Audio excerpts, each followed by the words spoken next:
kita di acara seputar dialog interaktif KONI DKI. Pada kali ini kita akan mengangkat tema yaitu bersepeda dan ancaman bahaya begal. Untuk itu kami menampilkan dua narasumber. Keduanya adalah para pegiat olahraga bersepeda. Yang satu Pak JJ Nurjaman. Beliau adalah juga pengurus ISI. Dan yang kedua adalah Bapak RBJ Bangkit. Dia adalah seorang praktisi olahraga bersepeda yang sehari-harinya main sepeda. Saya akan sampaikan dulu bahwa dalam hal ini di masa pandemi ini kita sering kali mengalami hal-hal yang mengejutkan, yaitu ada begal dan yang menyebabkan terjadinya kecelakaan bagi pesepeda. Untuk itu saya akan bertanya lebih dulu kepada Pak JJ melihat fenomena seperti ini. Pak JJ, bagaimana melihat fenomena banyaknya begal belakangan ini ya, di tengah kita asik-asiknya berolahraga gitu. Ya. Ini menjadi ancaman baru di kalangan masyarakat pesepeda ini. Saya buka masker ya, silakan. Baik, jadi yang pertama memang kita tidak perlu takut lah dengan adanya begal sementara ini. Yang terpenting adalah pertama kita harus mengikuti bagaimana yang pertama kita tahu bahwa jalur utama kita ini kemana dulu, ya. Tentukan bahwa jalur yang kita akan tempuh ini, pemilihan jalur ini jalur yang tepat. Apakah ini adalah jalur yang aman atau yang tidak? Tetapi memang tidak ada yang nyangka kemarin di Monas juga yang di situ adalah ring 1 masih ada begal juga di situ. Ya. Artinya di sini kita tidak perlu takut, tapi kita harus waspada, Pak. Ya, dalam artian waspada ini kita bagaimana kita menyimpan barang-barang berharga kita dengan safety. Misalnya sekarang ini yang sedang marak oleh begal itu adalah tas lempang, Pak. Jadi ketika pesepeda membawa tas lempang, itu jelas-jelas akan mengundang dari begal itu untuk merampasnya. Dengan demikian ini kalau bisa memang dihindarkanlah membawa tas lempang. Mungkin kita akalin bisa tas yang dimasukkan di dalam baju gitu ya, di baju dimasukin di ini kemudian tutup oleh kaos. Nah, kemudian biasanya kita tidak pernah melupakan, kita selalu membawa handphone. Nah, handphone bisa disatukan di situ dengan dompet atau mungkin disimpan di celana goes yang di pinggir. Tapi naruhnya itu usahakan kalau bisa sebelah kiri.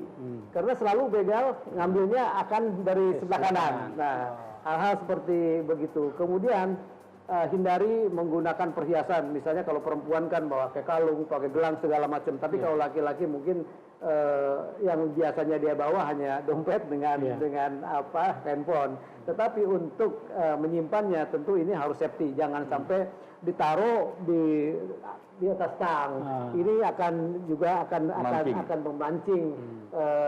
memancing begal itu untuk mengambil HP. Kemudian juga usahakan bersepeda itu jangan sampai di malam hari atau bersepeda di pagi buta sendirian. Biasanya pengalaman saya ketika kita mau menyamper dengan teman itu kita pagi-pagi. Nah, seharusnya ketika kita pagi-pagi itu harus ada teman paling tidak 2, 3, 4 orang lah. Sehingga kita ada teman, jangan sampai kita sendirian jam 5 subuh, kemudian kita nyamper ke tempat teman yang jaraknya jauh, ini juga sangat kita hindari. Karena itu ini akan sangat rawan begal. Jadi saya kira hal-hal seperti begini perlu kita hindari, jangan sampai kita goes di malam hari, kemudian pagi-pagi kita juga goes sendirian. Ini akan sangat, kalau bisa memang berkelompok sehingga kita saling mendukung dan pasti ini akan meminimalisir begal akan punya rasa takut. Berpikir juga untuk melakukannya. Kemudian rutenya juga kita juga harus tahu rute-rute mana yang kira-kira aman dan tidak. Kemudian yang banyak petugas ya, saya kira sekarang ini di DKI kan juga sudah digalakan, mulai ada polisi, kemudian Satpol PP. Mudah-mudahan ini ke depan sudah lebih aman lagi. Tapi salah satunya itulah. Ya, baik. Pak Bangkit, Pak Bangkit ini adalah seorang pemain sepeda ya. Biasanya jalan sendirian, santai gitu. Sekarang dengan adanya begal-begal ini udah merasa terganggu belum kenyamanannya Pak Bangkit dalam melakukan aktivitas bersepeda? Atau apa kira-kira yang bisa membuat pemain sepeda ini merasa nyaman di jalanan gitu? Baik Pak Markon, terima kasih. Bicara saat ini ramahnya begal terhadap sepeda, pasti siapapun pun akan merasa khawatir. Namun khawatir ini jangan dijadikan sebagai paranoid. Nah, sisi lain bahwa ancaman begal itu sangat marak, sebaiknya para Goeser ini juga harus waspada dengan sistem goesnya dengan kelompok. Apa yang disampaikan oleh Pak Cece itu sangat betul. Nah sekarang bagaimana pengamanannya, kan gitu.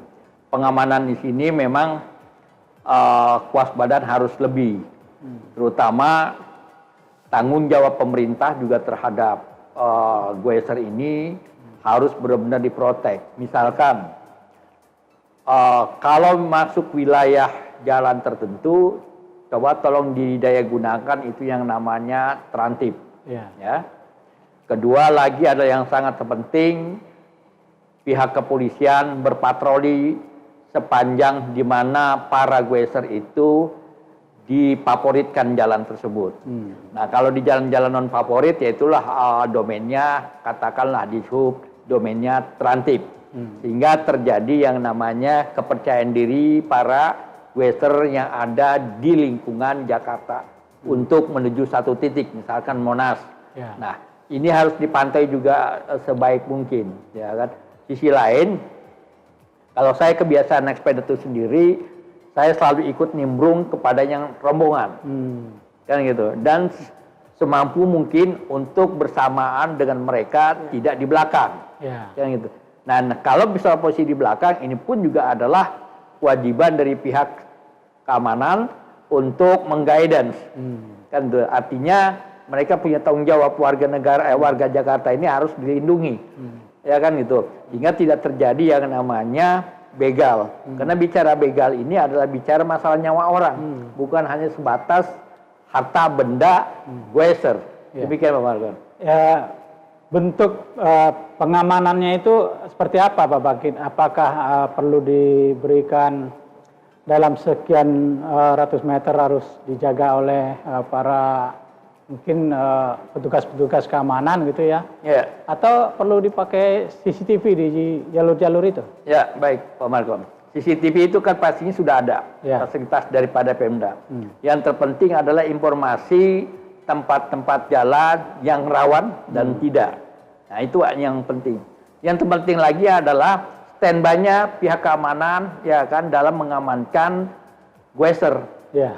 Jangan artinya dia diamankan hanya di Tamrin Sudirman. Tapi menuju ke sana pun juga harus diwaspadai. Karena ada polsek, perankanlah polsek, kan gitu. Karena ada artinya terantip di kecamatan, perankanlah terantip kecamatan. Kan gitu. Kalau artinya di sub, mainkan di sub. Di sub ini kan sekarang sudah bagus strateginya pengamanannya itu di setiap jalan kelas 3 itu mereka ada di situ semuanya. Seperti artinya di sub menguraikan kemacetan. Kan gitu aja. Seperti itu aja pengamanannya. Yang penting ada sigap dari pihak keamanan. Demikian Pak Margon.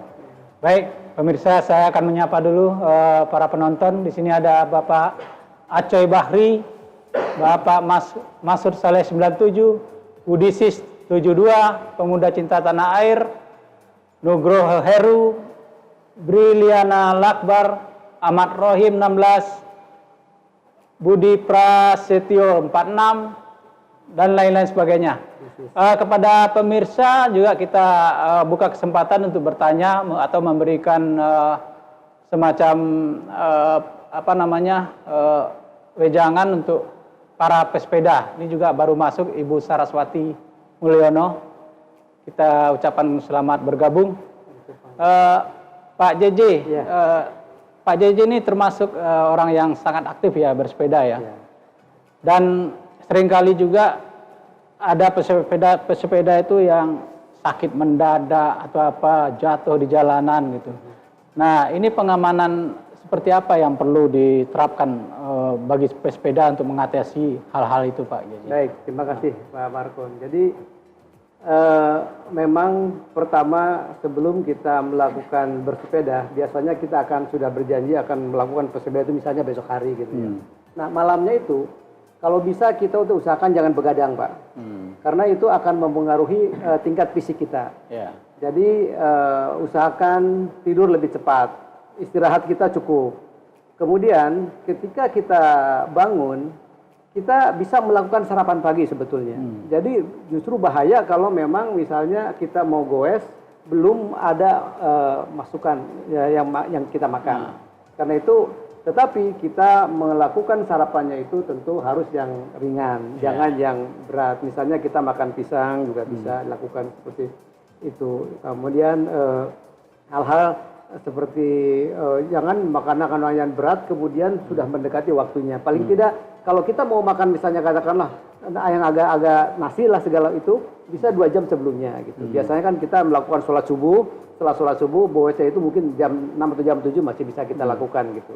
Tetapi yang jelas jangan terlalu mendekati. Tetapi kita juga persiapan kita harus prima. Kemudian jangan lupa yang perlu kita persiapkan tentunya membawa botol minum.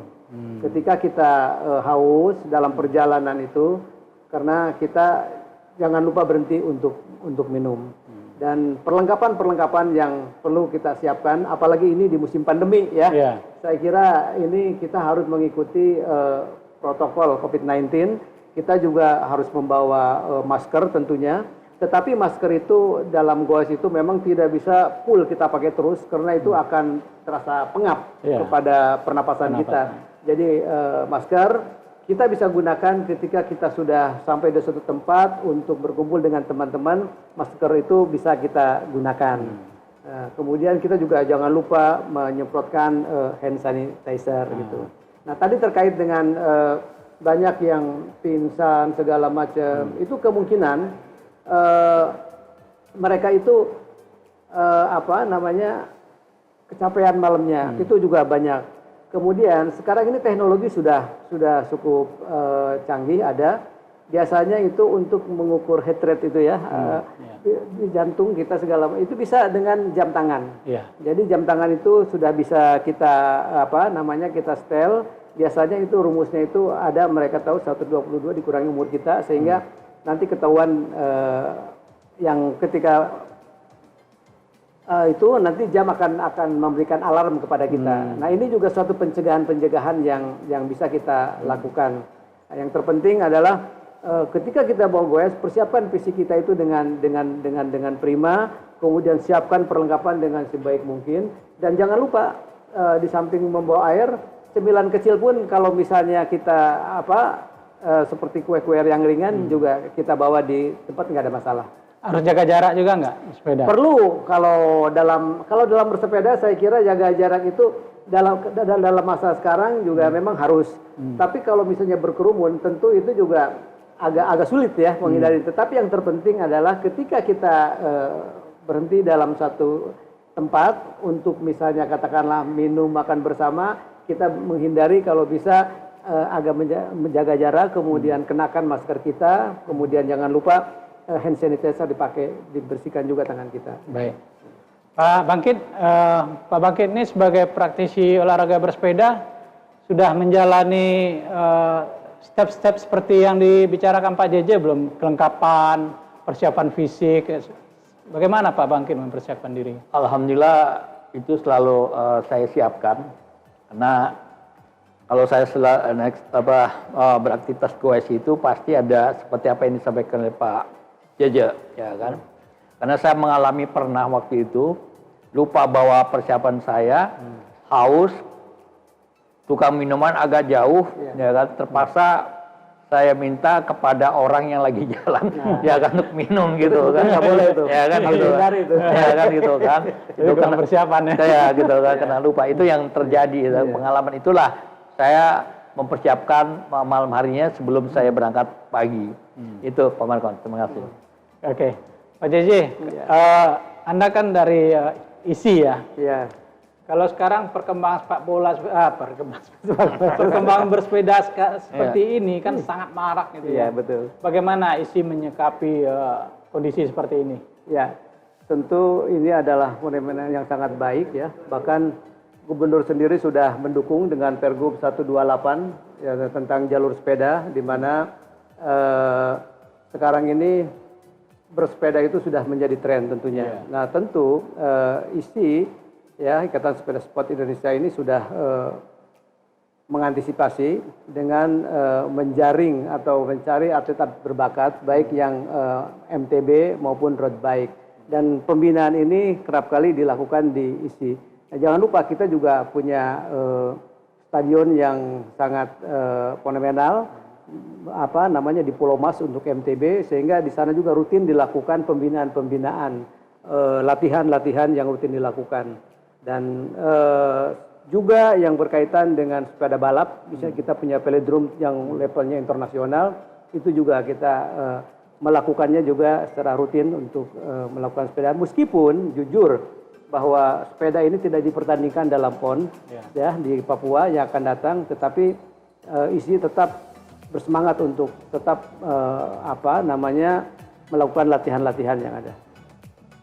Jadi kalau di pesepeda jalanan ini kira-kira bisa nggak sih diambil atau dilihat mana kira-kira ada nggak yang potensi untuk berprestasi gitu? Ya, untuk itu saat ini ISI sedang menjaring, mengumpulkan atau mendata klub-klub yang ada pesepeda di Jakarta.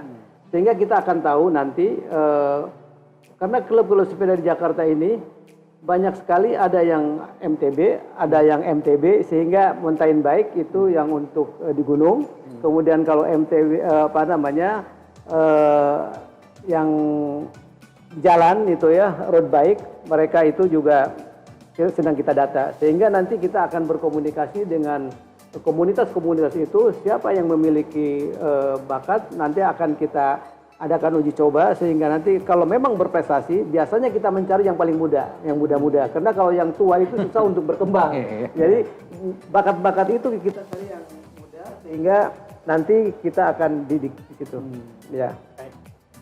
Baik, ini Pak Bangkit, saya melihat Pak Bangkit ini kan orang hukum juga. Nah, perlu nggak sih dibikin sebuah perlindungan hukum bagi pesepeda jalanan ini kalau misalnya terjadi kecelakaan atau terjadi begal itu? Kira-kira seperti apa kira-kira kalau mau dibikin payung hukumnya untuk mereka ini? Ya, bicara masalah proteksi penggoes dalam pendekatan hukum, wajib hukumnya itu. Ya kan, strategi itu tadi diminta atau tidak, pihak kepolisian wajib hukumnya untuk melindungi goeser. Jadi jangan artinya mereka menjalankan tugas atas permintaan goeser. Dia punya tanggung jawab, diminta atau tidak. Itu yang penting. Dan sisi lain, kalau udah bicara masalah di perda tadi yang disampaikan oleh Pak Jete, sudah ada di situ. Ya kan, tinggal artinya pelaksanaannya. Ya, pelaksanaannya itu petugas itu diminta atau tidak, wajib hukumnya untuk melindungi goesernya ada di Jakarta. Nah, persoalan mapping dia yang lebih tahu. Kita sebagai goeser hanya menjalankan, yang penting aman. Bukan kita jadi was-was. Kan gitu. Nah, selama artinya pihak keamanan itu dimiliki yang namanya peralatan yang lebih canggih, ya kan? Karena masalahnya begal ini udah pinter sekali dia bisa mengklasifikasikan sepeda mana yang berharga, sepeda mana yang tidak berharga. Kan gitu kan? Gimana yang mudah disasarkan dan mana yang tidak. Kan gitu. Begal ini tidak melihat apakah bersepeda itu adalah orang pihak kepolisian, orang jagoan, nggak ada itu, ya kan? Yang penting bagi dia adalah sasarannya dapat. Nah, bayangkan tuh sepeda sekarang minimal harga 15 juta, minimal tuh sekarang, ya kan? Alangkah dia tergiurnya itu, kan itu. Jadi ini kita juga penggoeser juga harus selalu waspada bagi pengendara-pengendara lain. Dia dekat dikit, kita harus waspada. Nah, sisi lain, rombongan lain atau rombongan sendiri juga sedemikian saling melindungi. Kan gitu. Jadi misalkan ada yang dicurigai nih di belakang sepeda motor. Nah, kita harus hati-hati ngasih tahu teman-teman yang depan atau belakang. Kan gitu. Jadi sehingga terjadinya namanya rasa pengaman sendiri, persatuan sendiri. Sehingga terjadi aman semuanya, saling membantu. Jangan artinya, ini kan jadi persoalan dalam masalah kriminal adalah orang masa bodoh. Nah ini jadi persoalan, jadi bahan empuk bagi pembegal. Demikian Pak Markon. Selama ini sudah ada asuransi belum untuk pesepeda ini? Seperti halnya yang kendaraan roda 4? Seharusnya pemerintah daerah itu mengasuransikan. Seharusnya. Ya, seharusnya. Belum ya? Seharusnya belum. Ini pertanyaan bagus. Ini adalah merupakan penciptaan bisnis yang baik ya terhadap insuran. Selama perangkat dan peraturan-peraturannya itu memungkinkan. Gitu. Sehingga artinya ada rasa jaminan. Apakah jatuh, ketabrak dan sebagainya. Demikian Pak Markon. Baik. Ini ada masukan dari Nugroho Heru. Kalau sepeda harus pakai kamera ya. Ya, bagi pengaman. Untuk mengintai penjahat-penjahat ya. Ya. Jadi itu untuk merekam setiap aksi kejahatan minimal dipasang di helm. Boleh juga ini. Ya. Yang itu pengamanan. Jadi kalau ada yang mau berbuat jahat udah kelihatan dulu ya mukanya. Ini dari Pak Didi. Ini nih yang dibegal HP atau dompet ya, yang macam-macam lah. Ya, jadi betul tuh Pak yang Pak Nugroho Seru sampaikan. Betul. Jadi memang Iya, ada juga sepeda yang dibegal ya kan, sepeda lebih mahal deh. Dompet mungkin isinya lebih kurang, sedikit gitu. Ya, tapi kalau boleh saya luruskan juga memang saat ini yang diinter itu betul ya kebanyakan HP sama dompet sekarang ini untuk saat ini. Karena mereka lebih praktis gitu ya daripada ngebegal sepedanya. Kalau ngebegal sepedanya mungkin mereka harus mempersiapkan mobil, kendaraan atau apa untuk dinaikkan. Ini akan repot. Jadi yang banyak dan marak saat ini adalah memang betul apa yang disampaikan oleh Pak Didi nih. Begal HP atau dompet. Nah, karena itu sekali lagi bagaimana kita menyikapi hal ini, menaruh dompet dan HP itu harus betul-betul di tempat yang aman. Baju kita ini kadang-kadang kita pengen telepon-teleponan sehingga naruh handphonenya itu kelihatan di depan atau di belakang baju kita ini akan mengundang. Akan mengundang. Nah kemudian yang itu yang helm yang sepeda itu memang dia hanya bisa melihat yang di depan. Untuk dianya nggak terekam nanti gitu. Tetapi jangan. Tapi kalau rombongan kan dapat juga. Kalau rombongan yang depan, yang belakang yang merekam yang ada helmnya gitu. Kecuali kalau di belakangnya ada kameranya lagi itu akan bagus. Tapi saat ini Pemda DKI Jakarta sudah akan menambah hampir di semua jalanan itu ada CCTV seperti tadi Pak sampaikan. Sehingga dengan demikian jalanan-jalanan ini sekarang sudah mulai hampir ada CCTV-nya dan hampir setiap kejadian itu terawasi dan terekam. Sehingga memudahkan untuk pencarian terutama yang di daerah-daerah yang jelas gitu ya, Sudirman, Tamrin itu udah semuanya terekam CCTV gitu. Tapi itu kan di jalan-jalan kelas 1 ya. Iya, betul. Nah, yang dikhawatirkan Pak Bangkit tadi kan dari rumah mau menuju jalan-jalan kelas 1 itu. Yang perlu pengamanan juga ya. Nah, ini sepertinya belum kelihatan. Jadi gini Pak Markon, ya kan. Kalau dalam dunia kriminal ini yang dihubungkan dengan persoalan delik ya, arti tindak pidana. Di dalam hukum pidana itu terjadi dulu peristiwa baru ditanganin, ya kan? Nah kalau arti kita bicara arti terjadi dulu baru ditanganin, ya kan berarti masyarakat sudah terjadi yang namanya kerugian. Sebaiknya sebelum ini terjadi peristiwa pidana, goeser wajib hukumnya untuk waspada, kan gitu. Ini yang terpenting satu sisi. Yang paling penting lagi ya, betul artinya ya kan saat ini ada fenomena ya kan baik itu terjadi target untuk yang namanya HP maupun sepeda, ya kan. Nah sekarang orang sudah beralih nih, ya kan Kalau artinya HP ya kan, orang sudah dapat mampu untuk mengamankan. Tapi kalau sepeda ya kan, dalam parkir ini jadi persoalan sekarang. Ya, parkir. Ya kan, parkir ini yang harus Goeser ini harus waspada lah. Ya. Minimal dia bawa kunci ya Pak Cece ya, minimal kunci. Kunci juga pun ya kan lebih pinteran pembegal kan gitu. Jadi kesimpulannya keamanan di dalam parkir juga harus diperketat kembali gitu kan. Karena kadang-kadang kita Goeser ini naruh merasa aman, ditinggal jalan kan gitu kan. Balik udah bingung lagi. Ya kan gitu. Nah, kalau artinya ini dijaga ketat oleh pihak keamanan, ya kan, ya insya Allah semua orang naik sepeda itu lebih meriah lagi. Baik, terima kasih. Pemirsa, sampailah kita di ujung acara. Jadi kesimpulannya bahwa kita harus menjaga diri kita masing-masing. Kalau kondisinya seperti sekarang ini, ancaman dari begal sangat intens, kita yang harus berhati-hati, usahakan bersepeda lebih dari 2 orang. Artinya berkelompok.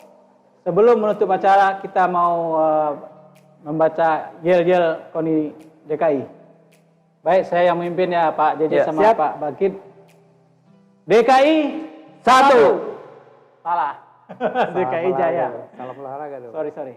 Oh, Salam olahraga Jaya. DKI 1. PON Papua Ayo rebut kembali. Baik, terima kasih.